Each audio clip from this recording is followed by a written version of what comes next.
Hello सभी साथियों को नमस्कार। स्वागत है द एडवर्स चैनल पर। जैसा कि आप देख पा रहे होंगे हमारे पीछे, ये यूपीएससी के जो एनडीए में पूछे जाने वाले प्रीवियस ईयर हैं, हम उनकी श्रृंखला स्टार्ट करने वाले हैं। ये 2021 से स्टार्ट होगी और ये 2025 तक जो अभी तक पूछे गए हैं पीवाईक्यू के, जो GK GS and current affairs में पूछे जाते हैं क्वेश्चन, उसकी हम व्याख्या करेंगे, एक्सप्लेनेशन देंगे। और इसी के साथ पहले हम ज्योग्राफी के देखेंगे, फिर हिस्ट्री के, पॉलिटी के, इकोनॉमिक्स के। इसके बाद जो विविध मिसलेनियस वगैरह होते हैं उनके बारे में देखेंगे। चलो स्टार्ट करते हैं हम इसको। पहला क्वेश्चन है तुम्हारा, पहला क्वेश्चन है विच one of the following is not minor plate. क्या पूछा गया है? माइनर प्लेट के बारे में, मतलब कि निम्नलिखित में से कौन सी लघु प्लेट नहीं है। क्या पूछा गया है? लघु प्लेट। तो हमारे पृथ्वी पर 7 बड़ी प्लेटें पाई जाती हैं। 7 बड़ी प्लेटों में कौन कौन सी हैं? पहली है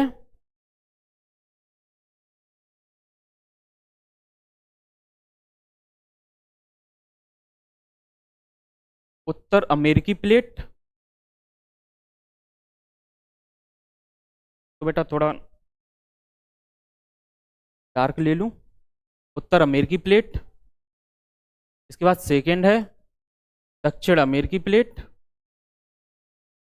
ये कहाँ पर पाई जाएगी? दक्षिण अमेरिका वाले क्षेत्र में, जहाँ पर दक्षिण अमेरिका मिलता है आपको, वहां पर कौन सी प्लेट पाई जाएगी? दक्षिण अमेरिकी प्लेट। तीसरी प्लेट कौन सी होगी? तीसरी प्लेट होगी अफ्रीकी प्लेट। अफ्रीका का जो महाद्वीप है हमारा, वहां पर मिलेगी अफ्रीकी प्लेट। ठीक है। इसके बाद फोर्थ प्लेट मिलेगी आपको यूरेशियाई प्लेट, या यूरेशियन के नाम से भी जानी जाती है बेटा, यूरेशियन प्लेट। ये कहां पर पाई जाती है? यूरोप, इसके साथ एशिया वाला भाग। ठीक है। ये कहां पर पाई जाएगी? नॉर्थ अमेरिका वाले क्षेत्र में, नॉर्थ अमेरिका जो कॉन्टिनेंट है। उसके बाद ये साउथ अमेरिका कॉन्टिनेंट के आसपास। इसी के आधार पर इसका नाम रखा है हमने अफ्रीकी प्लेट। अफ्रीका के पास, अफ्रीका कॉन्टिनेंट है। ठीक है। इसके बाद फिफ्थ प्लेट कौन सी होगी? Indo Australian plate. कौन सी होगी बेटा? Indo Australian plate. Australian plate, Australian plate.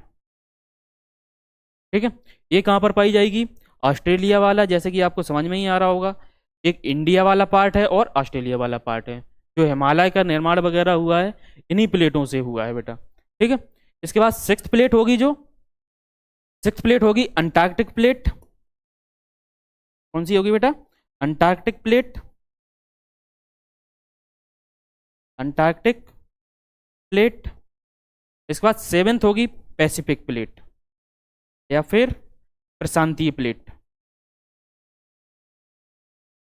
प्रशांतीय plate.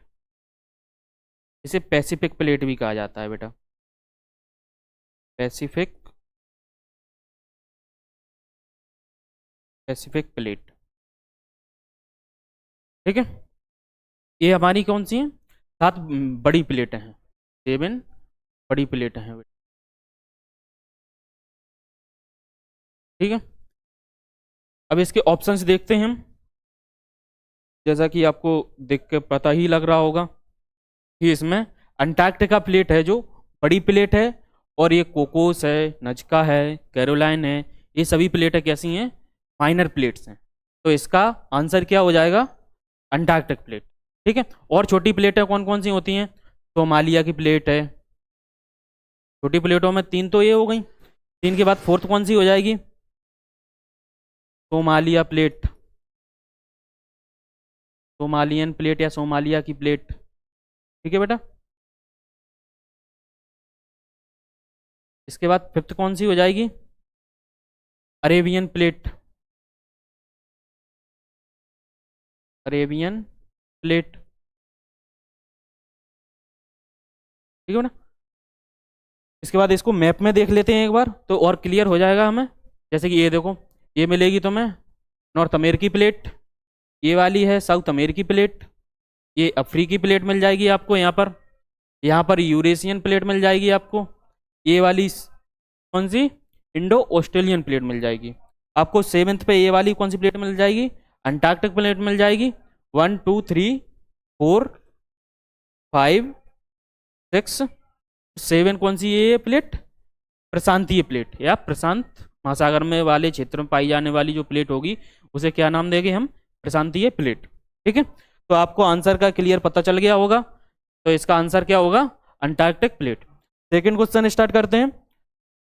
Next question क्या है, ये देखो, advantage of tectonic activity in Iceland includes, मतलब कि आइसलैंड में विवर्तनिक जो गतिविधियां होती हैं उनसे क्या क्या लाभ हो सकते हैं हमें, उसके बारे में पूछा गया।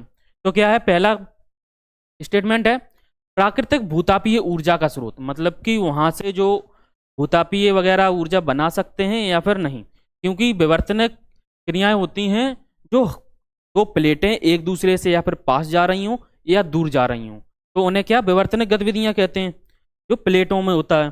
तो इनसे प्राकृतिक भूतापीय ऊर्जा का निर्माण होता है, जी बिल्कुल होता है, भूतापीय ऊर्जा का स्रोत है ये। इसके बाद है नवीन भूमि का सृजन, नवीन भूमि का सृजन होगा, यस, जैसे कि अगर कोई प्लेट आपस में टकरा रही है, आपस में टकरा रही है, तो वहां पर क्या होगा, नवीन भूमि का सृजन भी होगा। जैसे हिमालय वाला रीजन, ये किन किन प्लेटों से मिलकर बना है, इंडो ऑस्ट्रेलियन प्लेट और किससे, यूरेशियन प्लेट से। जब ये दोनों टकराए हैं तो इनसे क्या है, भूमि का निर्माण हुआ है, नवीन भूमि का निर्माण, जैसे हिमालय बना है। तो ऐसे ही पूछा गया है, जो आइसलैंड में विवर्तनिक गतिविधियों के लाभों में शामिल हो सकता है, जी बिल्कुल हो सकता है। ठीक है, इसके बाद थर्ड स्टेटमेंट है पर्यटकों के लिए आकर्षण। अब जब कहीं भूमि का निर्माण हो रहा है, भूतापीय ऊर्जा का स्रोत है, तो वहाँ एक टूरिस्ट स्पॉट भी बन जाता है। तो ये भी जो स्टेटमेंट है ये भी सही हो जाएगा। तो इसके तीनों स्टेटमेंट सही हैं, तो आंसर क्या हो जाएगा का, डी। ठीक है, ये हमारे एडवांटेजेस थे। इसके बाद नेक्स्ट क्वेश्चन देखते हैं, ये तुम्हारे लाभ हैं इसमें, तो हमने तीनों देख ही लिए। जैसे कि पर्यटन, गर्म झरने का विकास हो जाएगा, वहाँ पे ज्वालामुखी वगैरह बन जाते हैं। ज्वालामुखी क्या होते हैं, जो नीचे से मैग्मा निकलता है ऊपर लावा के फॉर्म में, तो ज्वालामुखी का निर्माण होगा। इसको बड़े बड़े लोग वहाँ पे पर्यटन के लिए आते हैं। ठीक है, नवीन भूमि, लावा ठंडा होकर द्वीप वगैरह बनता है, द्वीप वगैरह के भी तो निर्माण होता है। जैसे अंदर से मैग्मा वगैरह निकला, मैग्मा निकलता रहा तो परतों में क्या होगा, विभाजित हो जाएगा, परत चढ़ जाएगी, एक के ऊपर एक परत चढ़ जाएगी, दूसरी परत चढ़ जाएगी, तो इसके कारण क्या होगा, नवीन भूमि का भी निर्माण हो रहा है, द्वीप वगैरह भी बन रहे हैं वहां पर। ठीक है, इसके बाद भूतापीय मैग्मा का तो है ही, ये भूतापीय ऊर्जा का स्रोत, तो यहाँ से गैस क्या हम ऊर्जा भी प्राप्त कर सकते हैं इससे विवर्तनिक गतिविधियों के माध्यम से।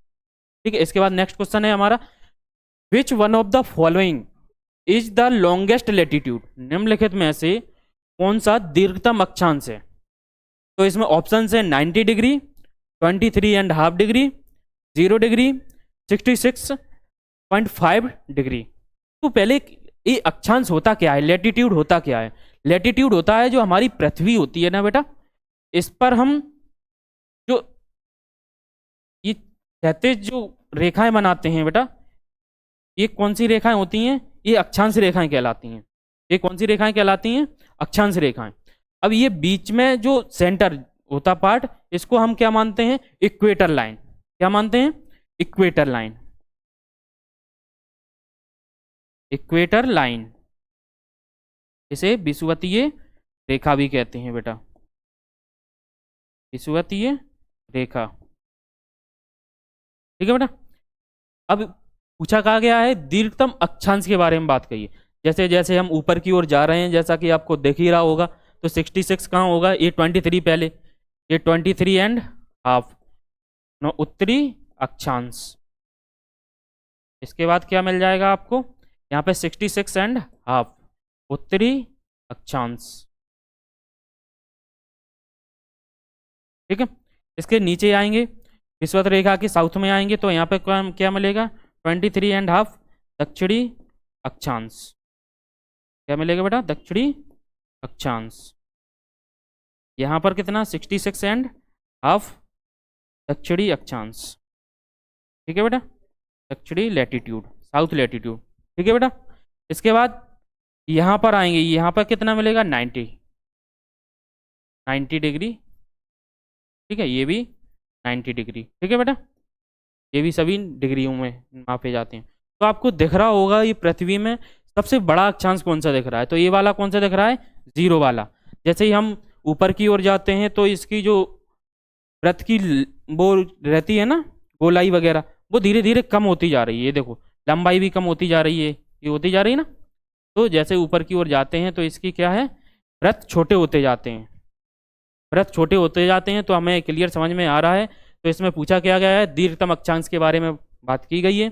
तो दीर्घतम अक्षांश कौन सा होगा, ऑप्शन सी। ऑप्शन सी में क्या है, 0 डिग्री अक्षांश। ये आपका सही आंसर हो जाएगा। और ये सभी, जैसे ये वाला पॉइंट कहाँ पर है 90 डिग्री अक्षांश, ये तो एक पॉइंट भी है, तो ये सर्कल पूरा होता नहीं है। ठीक है, 23.5 डिग्री अक्षांश ये दिख रहा है आपको, ये इससे छोटा ही दिख रहा है वृत्त इसका, तो इसीलिए इसका आंसर क्या हो जाएगा, 0 डिग्री लैटिट्यूड। ठीक है, ये देखो जैसे मैप में आपको क्लियर समझ में आ रहा होगा, ये वाली रेखाएं हैं ना बेटा, ये वाली रेखाएं कौन सी होती हैं, अक्षांश रेखाएं होती हैं। और ये जो रेखाएं दिख रही हैं, ये कौन सी रेखाएं होती हैं, देशांतर रेखाएं होती हैं। ये कौन सी रेखाएं होती हैं, देशांतर रेखाएं होती हैं, अक्षांश रेखाएं और देशांतर रेखाएं। ठीक है बेटा, ये कितनी होती हैं, ये 360 होती हैं। ठीक है, ये 180 90 ऊपर होती हैं, ये 90 नीचे। तो अक्षांश की संख्या कितनी होती है बेटा, अक्षांश होते हैं 180, और जो देशांतर होते हैं हमारे पास, देशांतर होते हैं 360 डिग्री। ठीक है बेटा, 60। अब इसमें क्लियर दिख रहा होगा आपको, जैसे ऊपर ऊपर जाएंगे तो वृत्त की लंबाई क्या कम होती जा रही है। तो इसका एक्सप्लेनेशन एक बार और चेक कर लेते हैं। 0 डिग्री अक्षांश भूमध्य रेखा, जो हमने बताया ये वाला क्या कहलाता है, भूमध्य रेखा वाला। जैसे जैसे हम ध्रुवों की ओर बढ़ते हैं तो अक्षांश का वो जो वृत्त है वो कम होता चला जाता है।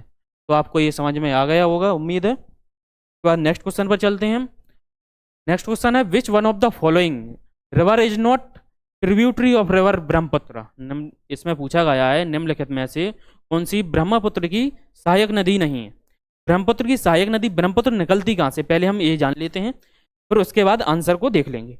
ठीक है, ब्रह्मपुत्र निकलती है यहाँ पे चीन में है, ये चेमयांगडुंग ग्लेशियर, चेमयांगडुंग ग्लेशियर यहाँ से निकलती है बेटा। जैसे ही हम आगे बढ़ते हैं तो इसे किस नाम से जाना जाता है, जैसे ही ये आगे बढ़ते हैं बेटा तो चीन में इसे सांगपो के नाम से जाना जाता है। किस नाम से, सांगपो के नाम से। जैसे ही ये भारत में प्रवेश करती है अरुणाचल प्रदेश के पास, तो यहाँ पर नदियाँ आती हैं, इसकी सहायक नदियाँ कौन कौन सी मिलेंगी तुम्हें, यहाँ पे तिस्ता मिल जाएगी आपको। तिस्ता कौन सी नदी मिल जाएगी, तिस्ता, देहांग, दूसरी कौन सी मिल जाएगी, देहांग मिल जाएगी, देवांग मिल जाएगी, देवांग, मानस मिल जाएगी, कौन सी, मानस, सुबनसिरी मिल जाएगी आपको, सुबनसिरी, सुबनसिरी मिल जाएगी आपको। ठीक है, इसके बाद कौन सी मिलेगी आपको, 5th 6th कामेंग मिल जाएगी आपको। यहाँ पर कौन सी नदी मिल जाएगी, कामेंग मिल जाएगी। और आगे बढ़ेंगे तो क्या 7th कौन सी होगी, कोपली रिवर मिल जाएगी। ये सभी नदियाँ मिल जाएंगी आपको कहाँ पर, ब्रह्मपुत्र की सहायक नदियाँ। यहाँ पे आपको देहांग, देवांग, तिस्ता इधर से मिल जाएगी आपको। ठीक है, जैसे ही मानस है, सुबनसिरी है, कामेंग है। जैसे ही और आगे बढ़ती हैं तो ये जब इधर जाती है तो गंगा से मिलती है, तो उसका नाम क्या बोलाता है, पद्मा। क्या नाम होता है, पद्मा। जब इधर से गंगा आती है तो पद्मा कहलाती है। आगे बढ़ती है, जब ये बांग्लादेश में प्रवेश करती है तो जमुना के नाम से, जब ये दूसरे से मिलती है तो पद्मा के नाम से, और जब ये ये साथ में जाती है, अरब सागर में गिरने वाली होती है, तो उसे किसके नाम से जाना जाता है? जमुना के नाम से जाना जाता है बेटा। किस नाम से? जमुना के नाम से। ठीक है, तो आपको पता लग गया होगा। तो हमारे ऑप्शंस में कौन कौन सी है? मानस नदी है, कामेंग नदी है, और कौन सी है? सुबनसिरी नदी है। ये किसकी सहायक नदी है? ब्रह्मपुत्र की सहायक नदियां हैं। ठीक है, अगर ये ब्रह्मपुत्र की सहायक नदियां हैं तो इसका आंसर क्या हो जाएगा? महानंदा नदी। महानंदा नदी किसकी सहायक नदी है? गंगा की है। गंगा की और सहायक नदी कौन कौन सी हैं? घाघरा है, गंडक है, कोसी है। ठीक है, घाघरा, गंडक, कोसी, महानंदा, ये सभी किसकी सहायक नदियां हैं? गंगा की। ठीक है, इसको मैप में देखते हैं हम और समझ में आ जाएगा अच्छे से। ये देखो, जैसे कि ये चेमयांगडोंग ग्लेशियर से निकल रही है, इसको क्या नाम दिया जाता है? यारलुंग सांगपो के नाम से जाना जाता है चीन में। ठीक है, जैसे ही ये अरुणाचल प्रदेश में प्रवेश करती है तो देवांग मिलेगी, लोहित मिलेगी आपको। ठीक है, कौन सी मिलेगी? देवांग मिलेगी, लोहित मिलेगी, सुबनसिरी मिलेगी आपको, मानस मिलेगी। ठीक है, यहाँ पे तीस्ता रिवर मिलेगी। ये किसकी सहायक नदियां हैं? ये सभी। ठीक है, सुबनसिरी, ये धनसिरी मिल जाएगी आपको। कापली या कोपली के नाम से भी जानी जाती है। ये जब गंगा में मिलती है तो पद्मा के नाम से जानी जाती है, और जब ये बांग्लादेश में प्रवेश करती है तो ये जमुना के नाम से जानी जाती है, और ये जब लास्ट में गिरती है तो मेघना के नाम से सीधी बंगाल की खाड़ी में विलीन हो जाती है। तो यहाँ पे ये किसकी सहायक नदी? ये वाली गंगा नदी है। गंगा नदी जैसा कि आप देख ही पा रहे होंगे, तो गंगा नदी की महानंदा नदी है, वो इसकी सहायक नदी। गंडक है, कोसी है, बूढ़ी गंडक है, यमुना है, सोन है, जो ये किसकी सहायक नदी है? ये गंगा की सहायक नदी। तो आपको क्लियर हो गया होगा। ठीक है, और आंसर भी आपको पता लग गया होगा। ये देखो, ये इसका आंसर क्या हो जाएगा? महानंदा नदी। तो नेक्स्ट क्वेश्चन पढ़ते हैं हम। नेक्स्ट क्वेश्चन क्या है? केपाल द्वीप के बारे में पूछा गया। केपाल द्वीप में किसके विस्तार के कारण पूर्ण रूप से विरंजित हो गया है? मतलब कि क्या? ब्लीच, मतलब ब्लीचिंग क्या होता है? जब कोई कोरल वगैरह पॉल रहते हैं, उनकी मृत्यु हो जाती है, तो उसे हम क्या कहते हैं? ब्लीच होना, विरंजित हो जाना। ठीक है, तो केपाल द्वीप है एक, वहां पे किसके, ऐसा कौन सा कारण है जिसके कारण वो ब्लीच हो गया है? तो ऑप्शन कौन कौन से हैं? स्टारफिश है, नीली व्हेल है, ऑक्टोपस है, समुद्री घोड़ा है। ठीक है, तो इसमें आंसर क्या हो जाएगा आपका? स्टारफिश। स्टारफिश क्यों हो जाएगा? क्योंकि ये जब कोरल पे ये आती हैं मछलियाँ स्टारफिश के नाम से। स्टारफिश की हम आपको इमेज दिखा देते हैं पहले। ये देखो, इस तरीके की ये स्टारफिश होती हैं, ये जैसा कि आप देख पा रहे होंगे। पहले ये कैसा था? ये रंगीन कोरल जीवन, मतलब कि बहुत सुंदरता भरा हुआ दिख रहा है। जैसे ही ये स्टारफिश मछलियाँ वगैरह आई हैं यहाँ पर, तो इसके कारण इन्होंने क्या, इसको विरंजित कर दिया है। तो इसे क्या, इस जो क्या नाम है इसका? स्टारफिश है, इसे क्या कहा जाता है? क्राउन ऑफ थॉर्न्स के भी नाम से जाना जाता है। क्राउन ऑफ थॉर्न्स के नाम से भी जाना जाता है। जीवित प्रवाल को खा जाती हैं, इसके कारण जो विरंजित हो जाते हैं ये वाइट वाइट दिखने लगते हैं। ठीक है, इसके बाद और क्या है? जो नीली व्हेल वगैरह है, नीली व्हेल वगैरह समुद्र में सबसे बड़ी व्हेल है। मतलब कि मछली की प्रजातियों में डायनासोर के बाद अगर कोई आता है तो कौन सबसे बड़ा जीव कौन सा आता है? नीली व्हेल आती है। ऑक्टोपस, ऑक्टोपस का अगर बारे में एक आध फैक्ट बताऊं आपको, तो इसका रंग कैसा होता है? नीला होता है। ठीक है, समुद्री घोड़ा, समुद्री घोड़ा एक मछली का रूप है। ठीक है, इसे समुद्री मछली भी कहा जाता है। ये हॉर्स जैसी दिखती है, इसीलिए इसका नाम क्या रखा गया है? समुद्री घोड़ा। ठीक है, ये आपको आंसर क्लियर हो गया होगा। इसके बाद नेक्स्ट क्वेश्चन पढ़ते हैं। नेक्स्ट क्वेश्चन है, उस प्रक्रिया को क्या कहते हैं? मतलब कि which process where by certain minerals absorb water expand and change. मतलब कि उस प्रक्रिया को क्या कहते हैं जब कुछ खनिज जल में अवशोषित होते हैं और क्या होते हैं? इसमें प्रसारित होते हैं, मतलब कि फैलना, और क्या होता है? परिवर्तन हो जाता है। तो उस प्रक्रिया को क्या कहा जाता है? उसके बारे में पूछा गया है। तो क्या कहा जाता है? ऑप्शन है हाइड्रेशन है, और कौन सा है? ऑक्सीडेशन है, ऑक्सीडेशन है, और कौन सा है? हाइड्रोलाइसिस है, और जिसे जल अपघटन कहते हैं। ठीक है, कार्बोनेटीकरण, मतलब कि कार्बनाइजेशन। तो इसका आंसर क्या हो जाएगा? पहले जलयोजन क्या होता है? जलयोजन होता है मतलब कि कोई चट्टान है, चट्टान पर अगर जल पड़ता है तो उसमें परिवर्तन हो जाता है, प्रसारित हो जाते हैं और बदल जाते हैं। तो ये जलयोजन की प्रक्रिया है। ठीक है। ऑक्सीकरण क्या होता है, जिसमें ऑक्सीजन के कारण अगर कोई परिवर्तन हो रहा है तो उसे ऑक्सीकरण कहेंगे। और जल अपघटन मतलब कि जल का क्या कम हो जाना, ठीक है, उसे जल का अपघटन कहते हैं। कार्बोनेटीकरण, जब कार्बन वगैरह की मात्रा होगी उसके कारण जो क्रियाएं वगैरह होती हैं उसे कार्बोनेटीकरण, कार्बनाइजेशन कहते हैं। ठीक है बेटा। इसके बाद नेक्स्ट क्वेश्चन ये देखो, इसका रासायनिक प्रक्रिया है ये। जब जल अवशोषित करते हैं, विस्तारित होते हैं, परिवर्तित होते हैं तो उस प्रक्रिया को हम क्या कहते हैं, हाइड्रेशन कहते हैं बेटा। ठीक है।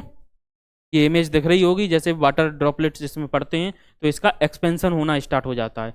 जब एक्सपेंशन होगा बेटा तो क्या होगा, ये टूटेंगे। ठीक है। तो आपकी एक प्रक्रिया का नाम क्या है, हाइड्रेशन। का नेक्स्ट क्वेश्चन है, यदि भारत में 12 बजे का समय है तो उसी समय यामोत्तर पर सुबह 7 बजे कहाँ पर, मतलब कि वो कौन सा डिग्री या देशांतर होगा जहाँ पर कितने बजेंगे, 7 बजेंगे। तो इसको कैसे निकालते हैं बेटा, देखो जैसे कि ये वर्ल्ड का मैप है। ठीक है। ये यहाँ पर ग्रीनविच लाइन है, कौन सी, ग्रीनविच लाइन। ठीक है। ग्रीनविच लाइन, हमने भारत का आईएसटी कितना माना है, इंडियन स्टैंडर्ड टाइम, उसको माना है हमने 82 डिग्री एंड हाफ। यहाँ से भारत कहाँ पर स्थित है, ये यहाँ पर, कहाँ पर है बेटा, यहाँ पर। सॉरी थोड़ा मैप में इशू है, अभी बना देता हूँ मैं। ये वाला भारत है, यहाँ पे आपको भारत मिल जाएगा। तो ये जो यहाँ पर जो यामोत्तर है वो हमने कितना मारा है, 82 and half, 82 degree and half. ठीक है। यहाँ से क्या पूछा गया है हमारे बारे में, यहाँ पे जो समय हो रहा होगा, यहाँ पे अगर 12 बजेंगे तो वो कौन सा अक्षांश है जहाँ पर लगभग सुबह के 7 बजेंगे। यहाँ पर ये तो 0 है, ये तो 0 डिग्री देशांतर है, और हमारा 82 डिग्री एंड हाफ क्या है, देशांतर। जैसे ही हम इधर की ओर आते हैं तो क्या है, समय में परिवर्तन होता है। जैसे हमारी जो पृथ्वी है वो 360 घूमती है। ठीक है, कितना, 360 घूमती है। इसके बाद इसमें आवर्स कितने होते हैं, 24 आवर्स में घूमती है।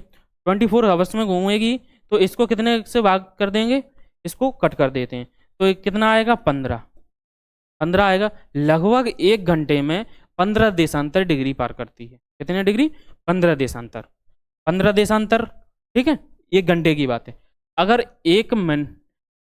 अगर अक्षांश को पार करना हुआ, एक या देशांतर को पार करना, सॉरी देशांतर को पार करना हुआ तो कितना समय का मिनट, कितना टाइम लगेगा, 4 मिनट लगेंगे बेटा। इसको कितना टाइम लगेगा, 4 मिनट। ठीक है। जैसे ही क्या पूछा गया है, यहाँ से अगर यहाँ पे 12 बज रहे हैं और यहाँ पर 7 बज रहे हैं, 7 कहाँ पे बजेंगे, मतलब कि 5 घंटे का अंतर। 12 से 7 में कितने घंटे का आ रहा है, 5 घंटे का अंतर आ रहा है। अब 5 घंटे का अंतर आ रहा है बेटा, तो हम किससे, इससे तो डिवाइड करेंगे देशांतर से, इंटू करेंगे देशांतर का। 50 इंटू 5 तो कितना हो गया, 75 डिग्री देशांतर। 75 डिग्री देशांतर जब हम इधर जाएंगे, यहाँ पर देखेंगे 82 एंड हाफ में से माइनस करेंगे, 82 एंड हाफ माइनस कितना होगा, 75 डिग्री देशांतर। तो ये लगभग कितना निकल आएगा, 7.5 डिग्री देशांतर, ठीक है। ये कहाँ पर निकल आएगा, 7.5 डिग्री देशांतर, ये वाला 7.5 डिग्री देशांतर।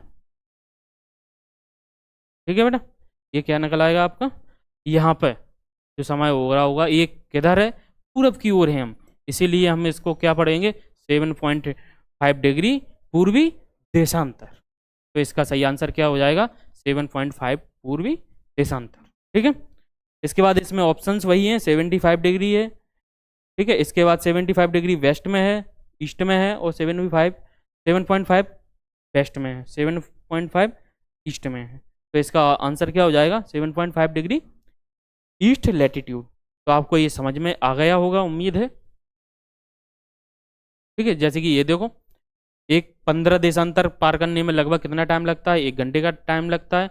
अगर हम पूरब की ओर जाते हैं तो समय को हम जोड़ते हैं, और अगर पश्चिम की ओर जा रहे हैं तो हम माइनस करते हैं। जैसे कि हमने भारत के परिप्रेक्ष्य में पूछा गया था ये टाइम, तो हमने भारत का टाइम का IST कितना लिया था, 82.5। इससे अगर हम माइनस करेंगे हम तो 7 डिग्री 5 कितना 75 अगर माइनस करेंगे तो कितना मिलेगा, 7.5 पूर्व देशांतर मिलेगा हमें। इसीलिए इसका आंसर क्या हो जाएगा, ये पूरा फॉर्मूला है। जैसे हमने बताया कि भारत में अगर इतना टाइम हो रहा है तो यहाँ पर 7 बजे का जो कितने टाइम घंटे पीछे हैं हम, लगभग उससे 5 घंटे पीछे हैं। 5 घंटे पीछे हैं तो क्या होगा, ये उससे वो हो जाएगा इंटू इंटू हो जाएगा, तो उसने का अपन जितना भी निकला है उसमें से हम माइनस कर देंगे तो उसका एग्जैक्ट लोकेशन निकल के आ जाएगी कि कहाँ के बारे में क्वेश्चन पूछा गया है।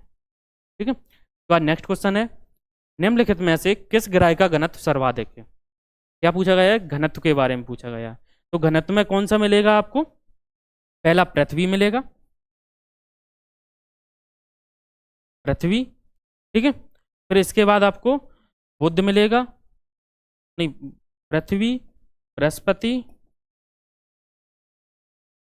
बुध और शुक्र, बुध और शुक्र। ठीक है, ये क्या है, घनत्व के आधार पर। आकार के आधार पर कौन कौन से मिलेंगे, बुध मिल जाएगा आपको, ठीक है, शुक्र मिल जाएगा, पृथ्वी मिल जाएगी और क्या मिल जाएगा, बृहस्पति। ठीक है, आकार के आधार पर है ये। और ये किसके आधार पर पूछा गया है, घनत्व के आधार पर। घनत्व के आधार पर भार, जो पृथ्वी है उसका भार सबसे ज़्यादा क्यों है, मतलब कि डेंसिटी उसकी सबसे ज़्यादा क्यों है, उसका कारण है जो इसका निर्माण हुआ है वो किससे हुआ है, निकेल, मतलब आयरन की अधिकता ज़्यादा मिलेगी यहाँ पे, इसीलिए निकेल और आयरन की अधिकता के कारण यहाँ का जो घनत्व है, डेंसिटी है, वो कितना मिलेगा अपन को, 5.51 सेंटीमीटर क्यूब। ये हमारा क्या है, पृथ्वी का घनत्व है। ठीक है बेटा, इसके बाद नेक्स्ट क्वेश्चन देखते हैं। नेक्स्ट क्वेश्चन ये इसका एक्सप्लेनेशन है। ठीक है, नेक्स्ट क्वेश्चन है, basket of X topography is related to, ये पूछा गया है इसमें, जो बास्केट ऑफ एक्स मतलब कि जो अंडे की जो आकृति मिलती है वो कहाँ और कौन सी आकृति है, उस आकृति का नाम क्या है। पहली बात तो ये क्या होता है, ये हिमनदीय आकृतियां हैं। कौन सी, हिमनदीय आकृतियां। ठीक है, ये जितनी भी दिख रही हैं, ड्रेमलेन है, एस्कर है और सर्क है, मोरेन है, ये सभी कौन सी आकृतियां हैं, हिमनदीय आकृतियां हैं। ड्रेमलेन क्या होता है, जब ड्रेमलेन होता है बेटा जब उल्टी नौकाओं की तरह इसकी आकृति हो जाती है, ठीक, उल्टी नौकाओं की तरह, नाव की तरह अगर इसकी आकृति बन जाती है ना बेटा, तो इसे क्या कहते हैं, हम ड्रेमलेन कहते हैं। उल्टी नाव कर दो तो इसे अंडे की आकृति वाली भी आकृति कहते हैं। ठीक है, एस्कर क्या होता है बेटा, एस्कर होता है जब ऐसा डिपोजिशन हो जाए, मतलब कि यहाँ पे ये वाला जो स्थल है ये ऐसी आकृति बन जाती है, तो इसे हम क्या कहते हैं, एस्कर कहते हैं। ठीक है, सर्क है, सर्क बेटा जब कोई पहाड़ी इलाका है वहाँ पर अगर ऐसी स्थिति पर बन जाती है कटोरे की आकृति, तो उसे क्या कहते हैं हम बेटा, सर्क कहते हैं। ठीक है, और मोरेन क्या होते हैं, मतलब कि जो वहाँ से डिपॉजिट वगैरह लाए गए हैं नदियों हिमनद के द्वारा, हिमनद क्या होते हैं, हिमानी की नदियाँ, बर्फ़ की नदियाँ कहते हैं, इनके द्वारा जो हमारे पास जो डिपॉजिट लाए गए हैं वो अगर जमा हो जाते हैं एक जगह, यहाँ पे अगर जमा हो जाते हैं इनकी नदियों के द्वारा, तो इसे मोरेन का नाम दे देते हैं। ठीक है, ये टोपोग्राफी के बारे में पूछा गया है। ऐसे ही मतलब कि मरुस्थल में पाई जाने वाली टोपोग्राफी भी होती हैं, भूमिगत में पाई जानी, भूमि के नीचे पाई जाने वाली टोपोग्राफी होती हैं, स्थलाकृति के ऊपर पाई जाने वाली आकृति होती हैं, उसके बारे में। तो इसका आंसर क्या हो जाएगा, अंडे की आकृति जैसी जो दिखती हैं उन्हें क्या कहते हैं, हम ड्रेमलेन कहते हैं बेटा। क्या कहते हैं, ड्रेमलेन। इसको देखते हैं, मैप से समझते हैं। ये देखो, जैसा कि आपको एक इसमें क्लियर दिख रहा होगा, इसकी जो आकृति दिख रही है वो कैसी दिख रही है, अंडे की आकृति की दिख रही है। ये देखो, ये किसका भाग है, ड्रमलेन का भाग है, का भाग है, ड्रमलेन का। ठीक है, ये ग्लेशियर द्वारा उल्टे चम्मच वगैरह है, उल्टे नाव वगैरह की आकृति बनती है, तो इसे ड्रमलेन कहते हैं। ये सर्क है, ये दिख रहा होगा बेटा, कटा हुआ भाग, ये यहाँ पे नदियाँ वगैरह हैं, ये सर्क वाला है एरिया। ठीक है। एस्कर क्या होता है? एस्कर आपको ये यहाँ पे क्लियर दिख रहा होगा, ये देखो, ये जो दिख रहा है ना भाग, ये वाला भाग, इसे क्या कहते हैं हम? सर्क कहते हैं। ठीक है। इसके बाद जो मोरेन होते हैं, कोई नदियाँ वगैरह निकलती हैं और डिपॉजिट वगैरह यहाँ पे जमा हो जाते हैं, तो वहाँ पर किसे क्या कहते हैं हम? मोरेन के नाम से जाने जाते हैं। तो आपको ये टॉपिक एकदम क्लियर हो गया होगा, हिमनदीय जो आकृतियाँ हैं उसके बारे में आपको समझ गए होंगे। उसके बाद नेक्स्ट क्वेश्चन पढ़ते हैं हम। Point of origin earthquake wave is known as, मतलब कि जब भूकंप का उद्गार होता है या जहाँ से उत्पत्ति होती है, उस स्थान बिंदु को क्या कहते हैं, इसके बारे में पूछा गया। अधिकेंद्र कहलाता है, या फिर फोकस कहलाता है, या प्रकाश मंडल कहलाता है, या फिर भूकंप जोन कहलाता है? तो क्या कहलाएगा? देखो, अधिकेंद्र क्या होता है? अधिकेंद्र होता है बेटा,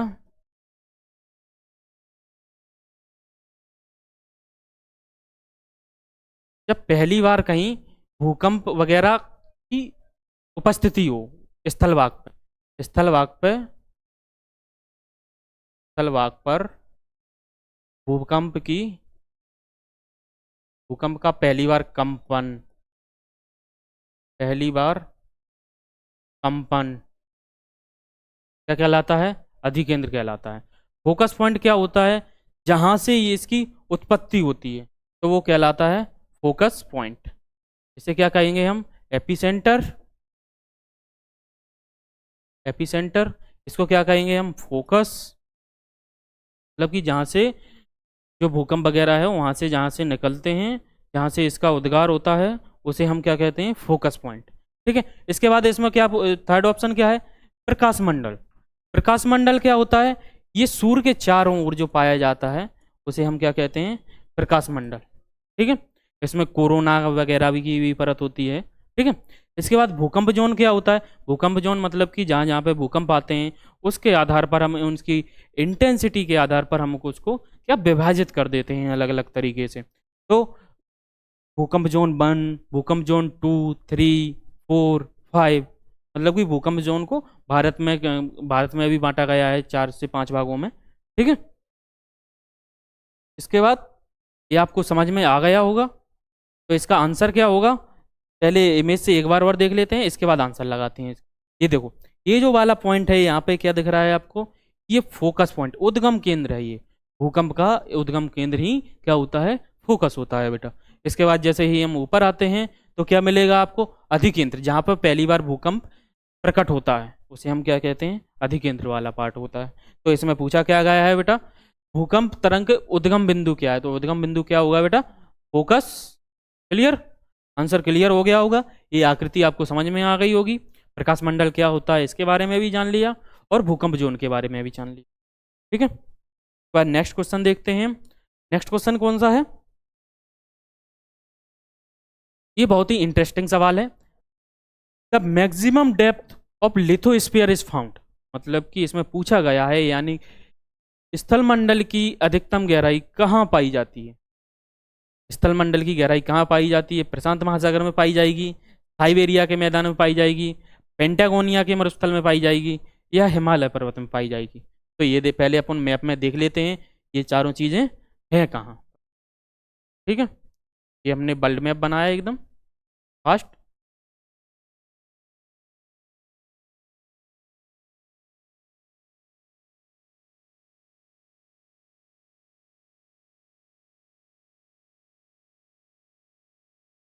एक मिनट।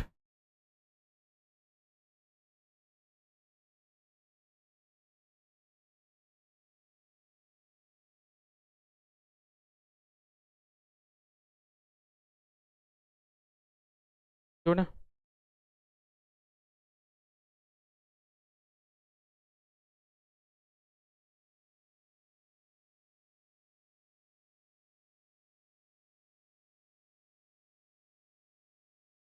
ये हमारा क्या है? वर्ल्ड का मैप है बेटा ये। यहाँ पे ऑस्ट्रेलिया वगैरह मिलेगा आपको। ठीक है, ऑस्ट्रेलिया। अब ये देखो, प्रशांत महासागर मिलेगा ये वाले रीजन में। कहाँ पर मिलेगा बेटा? प्रशांत महासागर ये वाला क्षेत्र। प्रशांत महासागर, ठीक है। इसे इन पैसिफिक ओशियन के नाम से भी जाता है, पैसिफिक ओशियन, ठीक है। इसके बाद है साइबेरिया का मैदान। साइबेरिया का मैदान आपको यहाँ पर मिलेगा, ठीक है, ये रूस वाले इलाके में। यहाँ पे क्या मिलेगा? साइबेरिया का मैदान,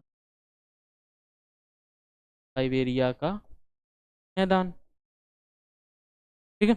इसके बाद पेंटागोनिया मरुस्थल। पेंटागोनिया का मरुस्थल मिलेगा ये दक्षिण अफ्रीका वाले इलाके में, ठीक है। पेंटागोनिया का मरुस्थल, पेंटागोनिया, पेंटागोनिया मरुस्थल। इसके बाद हिमालय पर्वत। हिमालय पर्वत ये आपको यहाँ पर मिल जाएगा, ये इसकी एक्चुअल लोकेशन है। अब क्वेश्चन क्या पूछा गया है? क्वेश्चन पूछा गया है, ये देखो, क्वेश्चन पूछा गया है निम्नलिखित में से या स्थल मंडल की अधिकतम गहराई कहाँ पर मिलती है? स्थल मंडल की गहराई अधिकतम वहाँ पर मिलेगी बेटा जहाँ पर जितना भाग ऊंचा उठा होगा उसका भाग उतना ही नीचे होगा। यानी कि जैसे ये वाला हिमालय वाला पार्ट है बेटा, जैसे ही हम आगे बढ़ते हैं तो मैदानी क्षेत्र मिलता है, मैदानी क्षेत्र से आते हैं तो समुद्र वाला पार्ट मिलता है, ये वाले भाग, ठीक है, ये वाला भाग, ठीक है, ये दिख रहा होगा। अब इसमें क्या है कि दो विद्वान थे, एरी एवं प्राट, उन्होंने ये संकल्पना दी है कि जितना भाग ऊंचा होगा उसका स्थल खंड उतना, जितना ऊपर होगा स्थल से ऊपर उठा होगा उतना ही भाग उससे 9th वाला पार्ट लगभग नीचे होगा। तो यहाँ पर ये वाले इलाके हैं, ये हिमालय वाला इलाका है, तो ये भी लगभग इतना ही नीचे, मतलब कि जितना ऊपर होगा जड़ें उसकी उतनी ही ज़्यादा नीचे होंगी। तो ये हिमालय वाला पार्ट हो गया बेटा, ठीक है। साइबेरिया का मैदान समझ लो इसको, पेंटागोनिया का मरुस्थल समझ लो, और इसके बाद प्रशांत महासागर समझ लो। ये वाला प्रशांत महासागर है, प्रशांत महासागर। अब ये क्या है, जो स्थल वाला पार्ट है ये पानी भरा हुआ है यहाँ पर, तो ये ज़्यादा गहरा नहीं होगा, इसका जो स्थल की गहराई होगी इसकी ज़्यादा नहीं होगी। ये जितना नीचे दिखेगा ये हिमालय वाला पार्ट, ये वाला पार्ट इतना दिख रहा है, ये यहाँ तक हो सकती है इसकी गहराई, ठीक है, होती है इसकी गहराई, पर ये वाले की बिल्कुल पास में होगी। तो जैसा कि आपको पता लग ही गया होगा, तो इसका आंसर क्या हो जाएगा? हिमालय पर्वत, ठीक है। इसको मैप के माध्यम से समझते हैं अच्छे तरीके से। ये देखो, ये आपको क्लियर समझ में आ रहा होगा। जैसे ये वाला हिमालय वाला पार्ट है, ये इसकी जो जड़ें हैं, जो इसका स्थलखंड वाला पार्ट है, ये नीचे भी होगा ना, जितना ऊपर पार्ट होगा उससे ज़्यादा ये नीचे पड़ा होता है। तो इसे जो सिद्धांत दिया है उस सिद्धांत को आइसोस्टेसिस सिद्धांत के भी नाम से जाना जाता है। इसे साइबेरिया का मैदान कहते हैं, इसे पैसिफिक ओशियन कहते हैं। ये देखो, जैसा कि आपको पता दिख ही रहा होगा, पता ही लग रहा होगा कि यहाँ पर जो गहराई है यहाँ पर कम मिल रही है, ये साइबेरिया के मैदान में थोड़ी ज़्यादा मिल रही है, और हिमालय वाले क्षेत्र में उससे भी ज़्यादा मिल रही है। तो इससे के कारण हमारा आंसर क्या हो जाएगा? हिमालय वाला रीजन, ठीक है, हिमालय पर्वत। तो बाद नेक्स्ट क्वेश्चन देखते हैं। नेक्स्ट क्वेश्चन है, मैग्मीय पदार्थ का वह बृहत पिंड जो भूपर्वती की गहराई में ठंडा होता है और बड़े गुंबदों के रूप में विकसित होता है, उसे क्या कहते हैं? मतलब कि एक किससे क्वेश्चन पूछा गया है, ये मैग्मीय पदार्थ, जब चट्टानें नीचे मैग्मा के फॉर्म में होती हैं तो वहां पर भी आकृतियों का निर्माण करती होंगी, उन आकृतियों के बारे में पूछा गया है। तो बैथोलिथ क्या होता है, लोकोलिथ क्या होता है, लोपोलिथ क्या होता है, फैकोलिथ क्या होता है, ये सभी किसकी आकृतियां हैं? मैग्मीय पदार्थ की हैं, ठीक है। जैसे कि देखो, कोई अगर ऐसे जमा हो जाए इस वाले फॉर्म में, तो उसे क्या कहेंगे हम? ये नीचे वाली गहराई में, सबसे ज़्यादा नीचे वाली गहराई में अगर गुंबदनुमा आकृति अगर जमा हो जाती है, ऐसे जमा हो जाता है, तो उसे हम क्या कहते हैं?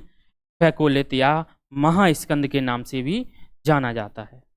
महास्कंद क्या है?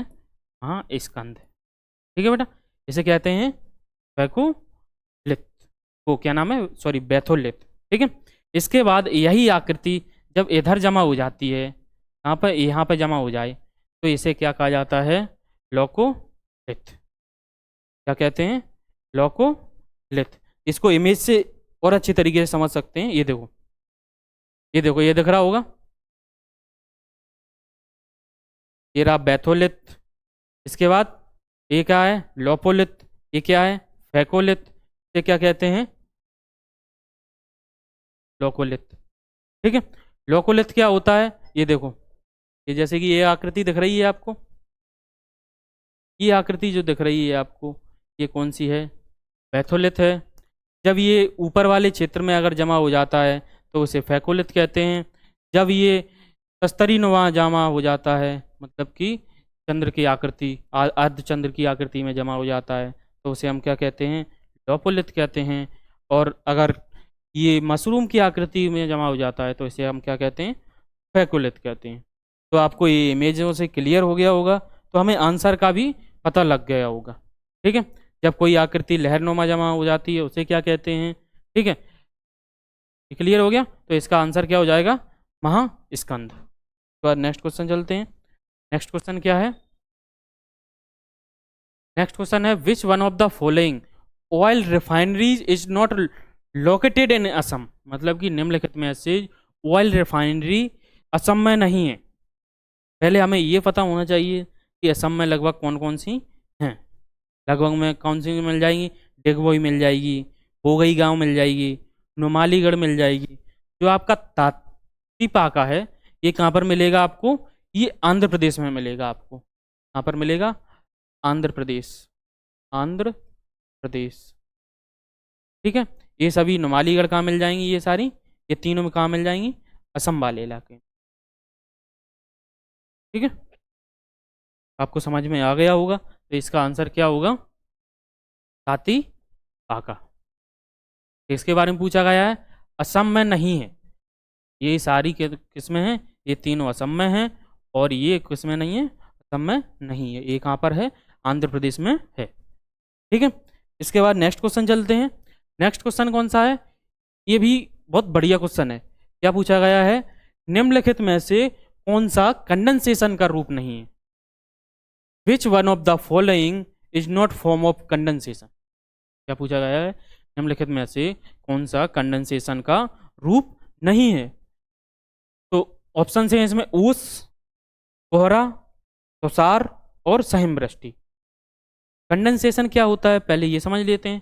कंडेंसेशन होता है जब कोई बूंदें या बाष्प वगैरह अगर बूंदों या बर्फ में परिवर्तित हो जाता है तो उसे हम क्या कहते हैं बेटा? कंडेंसेशन। क्या कहेंगे बेटा? कंडेंसेशन। तो ओस क्या होता है? जब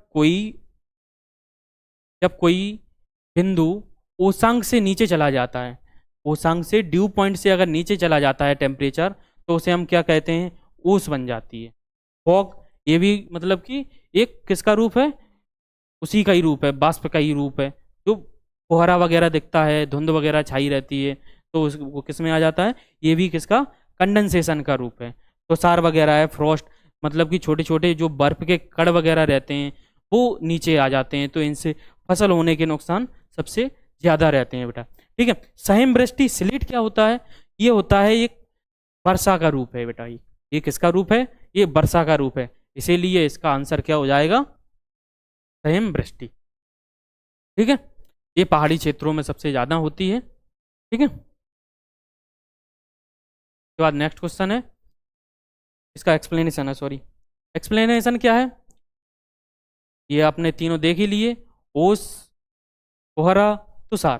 कोहरा ये जैसी आपको इमेज दिख रही होगी, धुंधला हुआ क्षेत्र जिसकी मतलब कि जो हम देखने की वो रहती है ना, लंबाई कितनी है, 100, किसी की 100 मीटर रहती है, किसी की 50 मीटर रहती है। कोहरों को भी अलग अलग भागों में विभाजित किया जाता है। ठीक है। सहिमवृष्टि यह संगणन का रूप नहीं है। ठीक है। ये बरसड़ है, मतलब कि ये वर्षा होती है, वर्षा का एक प्रकार है, सहिमवृष्टि के नाम से भी जाना जाता है। ठीक है। नेक्स्ट क्वेश्चन है विच one of the following cloud is rain bearing cloud. निम्नलिखित में से कौन सा वर्षाधारी मेघ है? वर्षाधारी मेघ कौन सा होता है? एक दो, पहला क्या है ऑप्शन इसमें? कपासी मेघ। कपासी मेघ मतलब जिनकी आकृति कैसी रहती है? कपास की तरह बनी होती है, तो उसे हम कह सकते हैं क्या? कपासी मेघ। ठीक है। ये अलग अलग आकृतियों के आधार पर भी पाए जाते हैं। ठीक है, स्तरीय मेघ यहाँ पर जो पाए जाते हैं लगभग ये वाले इलाकों में। ठीक है, कपासी मेघ आपको यहाँ पे मिल जाएंगे ये वाले इलाकों में। ठीक है, इसके बाद वर्षा मेघ। वर्षा मेघ सबसे निचला वाला क्षोभमंडल में जो पाए जाते हैं, जो वर्षा वाले मेघ पाए जाते हैं, जो काले होते हैं, घनघोर वर्षा करते हैं, वो कौन से मेघ होते हैं? वर्षा मेघ होते हैं। जो पक्षाम मेघ होते हैं उनकी आकृति पंख के आकृति जैसी होती है बेटा। इनकी पंख के आकृति जैसी, पंख के आकृति की जैसी आकृति मिलेगी तो आपको कौन से मिलेंगे? पक्षाम मेघ भी माने जाएंगे। ठीक है, जैसे हम ये समुद्र या स्थल भाग से ऊपर ऊपर जाते हैं तो पहले कौन से मेघ मिलते हैं हमें? कौन से मेघ मिलते हैं? वर्षा मेघ मिलते हैं, वर्षा मेघ। ठीक है, कौन से? वर्षा मेघ। जैसे ही हम और ऊपर जाते हैं तो कपासी मेघ मिलते हैं। जब पानी वगैरह नहीं बरसता है तो हमें कौन से ज़्यादातर मेघ दिखते हैं? हमें कपासी मेघ दिखते हैं बेटा। कौन से मेघ दिखते हैं? कपासी मेघ। इसके बाद यहाँ पे मिलेंगे आपको कौन से? स्तरीय मेघ, मतलब कि अलग अलग विभाजन होंगे इसमें भी। स्तरीय मेघ परतों की तरह मिलते हैं। ठीक है, ये वाले जो पंख की आकृतियों जैसे मिलते हैं, पंख की आकृतियों जैसे, वो कौन से मेघ होते हैं? कौन से होते हैं? पक्षाभ मेघ, पक्षाभ मेघ। तो हमें क्या क्वेश्चन क्या पूछा गया है? निम्नलिखित में से कौन सा वर्षाधारी मेघ है? तो हमें सबसे ज्यादा वर्षा कौन ये वाले बार करते हैं, तो इसीलिए आंसर कौन सा हो जाएगा इसका? Option D. ठीक है, इसके बाद नेक्स्ट क्वेश्चन पढ़ते हैं। ये तो देख ही लिया अपन ने। ये देखो रुई जैसा होता है ढेर।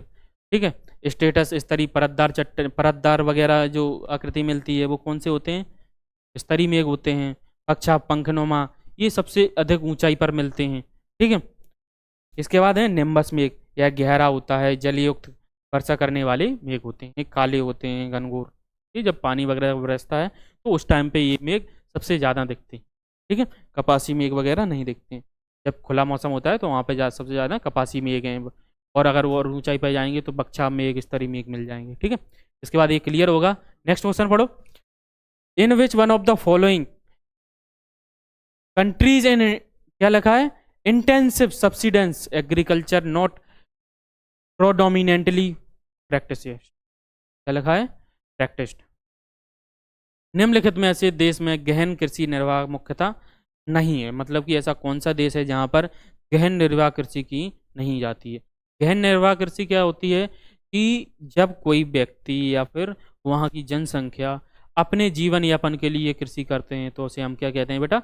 गहन निर्वाह कृषि कहते हैं। ठीक है, तो भारत भी करता है, जापान भी करता है और इंडोनेशिया भी करता है। और कौन नहीं करता है इसमें नहीं पूछा गया है। कौन सी खेती प्रचलन में नहीं है, तो वो कौन सा देश होगा? कनाडा। कौन सा ऑप्शन होगा? कनाडा। तो इसका सही आंसर क्या हो जाएगा? कनाडा। ये क्या है कि वाणिज्यिक कृषि सबसे ज़्यादा करते हैं। और ये जो भारत है, जापान है, इंडोनेशिया है, यहाँ पे जनसंख्या अधिक है। जनसंख्या अधिक होने के बाद जो भूमि का जो वितरण है वो बहुत कम है, इसीलिए हम यहाँ पे गहन निर्वाह कृषि सबसे ज़्यादा करते हैं। और कनाडा में सबसे ज़्यादा वाणिज्यिक कृषि की जाती है, जो बहुत बड़े फैले क्षेत्रों में होती है। 100 एकड़ जमीन होती है और उसके फार्म हाउस हो रहते हैं। फार्म हाउस में जो खेती की जाती है उसे क्या कहते हैं हम? वाणिज्यिक कृषि। ठीक है, ये तो इसका आंसर आपको क्लियर समझ में आ गया होगा। तो इसका आंसर क्या होगा? कनाडा। नेक्स्ट क्वेश्चन है, the headquarter of south eastern railway is located. दक्षिण पूर्वी रेलवे का मुख्यालय कहाँ पर स्थित है? दक्षिण पूर्वी रेलवे का मुख्यालय कहाँ पर स्थित है? ये कहाँ पर है? कोलकाता में। ठीक है, अगर हम बिलासपुर का वगैरह का देखा जाए तो ये कौन सा होगा? South eastern. ठीक है, साउथ ईस्टर्न रेलवे का मुख्यालय होगा। जो सिकंदराबाद है वो कौन सा मिलेगा? ये देखो, ये साउथ ईस्ट, ये साउथ सेंट्रल का है, सॉरी ये कौन सा है? साउथ सेंट्रल का, ये साउथ ईस्टर्न रेलवे, और ये वाला साउथ कोस्ट रेलवे। ये किसका होगा? South coast railway. ये देखो इसमें सही दिख जाएगा आपको। साउथ ईस्टर्न रेलवे का मुख्यालय कहाँ मिलेगा आपको? कोलकाता मिलेगा। ठीक है, बिलासपुर का मिलेगा साउथ ईस्ट सेंट्रल रेलवे। ठीक है, इसके बाद सिकंदराबाद का मिलेगा साउथ सेंट्रल रेलवे, कहाँ मिलेगा सिकंदराबाद का साउथ सेंट्रल रेलवे, और भुवनेश्वर का साउथ कोस्टर्न रेलवे। तो जैसे कि आपको क्लियर है ही, यहाँ पे सिकंदराबाद का साउथ ईस्टर्न रेलवे ही है, क्या है सिकंदराबाद का साउथ सेंट्रल रेलवे क्या है साउथ सेंट्रल रेलवे, ठीक है। इसके बाद नेक्स्ट क्वेश्चन है, वह प्राकृतिक वनस्पति जो भारत की अधिकतम भौगोलिक क्षेत्रों पर आच्छादित है निम्नलिखित में से, या फिर क्या पूछा गया है, the natural vegetation which covered the maximum geographical area India of it is, ठीक है। तो वह कौन सा भौगोलिक क्षेत्र है जहाँ पर सबसे अधिक प्राकृतिक वनस्पति पाई जाती है, वो कौन सी वनस्पति है। तो पहला कौन सा है, ट्रॉपिकल डेसिडियस फॉरेस्ट, उष्णकटिबंधीय पर्णपाती वन।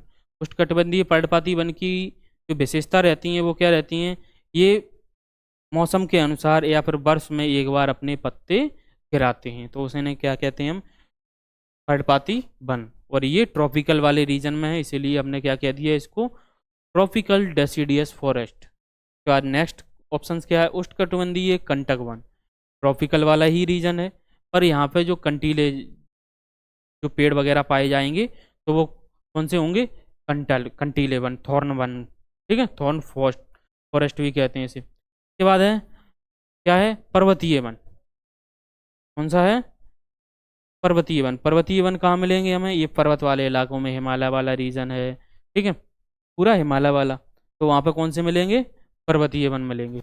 इसके बाद यहाँ पे क्या लिखा है, उष्णकटिबंधीय सदापर्णी वन, जबकि सबसे ज़्यादा सदापर्णी वन कहाँ मिलेंगे आपको, ईस्टर्न घाट वाले रीजन में, वेस्टर्न घाट वाले रीजन में, ये वाले रीजन में, यहाँ पे सदापर्णी वन मिलेंगे आपको, यहाँ पे सबसे ज़्यादा, यहाँ पे कौन से मिलेंगे, सदापर्णी वन, ठीक है। ये वाले इलाकों में सबसे ज़्यादा कौन से मिलेंगे, ये वाला इलाका है, ये वाला इलाका है, ये यहाँ पे कौन से मिलेंगे, उष्णकटिबंधीय पर्णपाती वन, पर्णपाती वन। यहाँ पर जो मिलेंगे, यहाँ पर मिलेंगे पर्वतीय वन, पर्वतीय वन, ठीक है।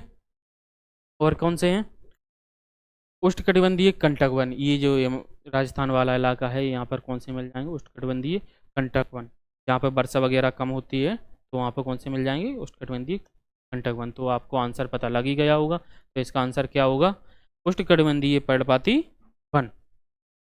ये मैप में देख लो, मैप में एकदम क्लियर दिख रहा होगा आपको, भारत में प्राकृतिक वनस्पति, ये देखो यहाँ पर, ये वाला रीजन, ये कौन से हैं, डेसिडियस फॉरेस्ट हैं, ट्रॉपिकल डेसिडियस, ठीक है। यहाँ पर मिल जाएंगे आपको एवरग्रीन फॉरेस्ट, ठीक है, यहाँ पर मिल जाएंगे आपको पर्वतीय फॉरेस्ट, ठीक है। और क्या पूछा गया था, कंटीले वन वगैरह यहाँ पर मिल, कटिबंधीय ट्रॉपिकल वन यहाँ पे है, जहाँ पे मतलब कि पानी वर्षा वगैरह कम हो जाती है, वहाँ पे कंटीले वगैरह बन जाते हैं, ठीक है। इसके बाद कौन सा मिलेगा, river Beas, flowing from Himalaya and Punjab join the river, जबकि क्या पूछा गया है, ब्यास नदी जो हिमाचल और पंजाब से होकर बहती है, जो ब्यास नदी है वो हिमाचल और पंजाब से होकर बहती है, वो किस नदी में मिलती है, उस नदी के नाम के बारे में पूछा गया है। तो पहले देखते हैं सिंधु नदी, सिंधु नदी कहाँ से निकलती है, मानसरोवर झील से निकलती है, ठीक है। जैसे ही भारत में प्रवेश करती है लद्दाख में, लद्दाख वगैरह से होते हुए इधर कहाँ, इसके बाद इसकी सहायक नदियाँ कौन सी मिलेंगी, झेलम मिलेगी, चिनाव मिलेगी, रावी मिलेगी और सतलुज मिलेगी, और यहाँ पर एक ब्यास मिल जाए, ठीक है। और ये जाके सीधी किस में मिल जाएंगी, अरब सागर में मिल जाएंगी। तो कौन सी है, ये कौन सी कहाँ से निकल रही है, मानसरोवर झील से निकल रही है, मानसरोवर झील से मिल रही है, ठीक है। ये कौन सी है, झेलम नदी, यहाँ पे किशन गंगा वगैरह का प्रोजेक्ट है यहाँ पर, ठीक है। झेलम, चेनाब, रावी, ठीक है, ब्यास, और यहाँ पर सतलुज, ठीक है। तो क्या पूछा गया है, निम्नलिखित में से किस नदी से मिलती है, जबकि हिमाचल और पंजाब से होकर बहती है, ठीक है। तो इसका आंसर क्या होगा? सतलुज नदी। तो ये तो सिंधु नदी है ही नहीं, दिख ही रहा होगा। सतलुज का राइट आंसर होगा। चुनाव वगैरह है, इसका क्या होगा? ये भी रॉन्ग आंसर होगा, ये भी रॉन्ग आंसर होगा। तो इसका सही आंसर क्या हो जाएगा? सतलुज। ठीक है, इसके बाद नेक्स्ट क्वेश्चन देखते हैं, या इसका एक्सप्लेनेशन एक बार और देख लेते हैं मैप पे। ये देखो, जैसे कि ये ब्यास नदी है, ठीक है, ये वाली ब्यास नदी है, सतलुज से मिलती हुई सीधी में मिल जाती है, सिंधु में मिल जाती है, और सिंधु आखिरी में। इसके बाद यहाँ पे तुम्हारे क्वेश्चन खत्म हो जाते हैं। Thank you. ठीक है, ये हमारा जो ज्योग्राफी का सेशन था ये कंप्लीट हुआ है। अब इसके बाद हम ज्योग्राफी तो हो गया, इसके बाद हिस्ट्री और पॉलिटी के संबंधित जितने भी क्वेश्चंस हैं उनके बारे में चर्चा करेंगे नेक्स्ट पार्ट में। Thank you. जय हिंद।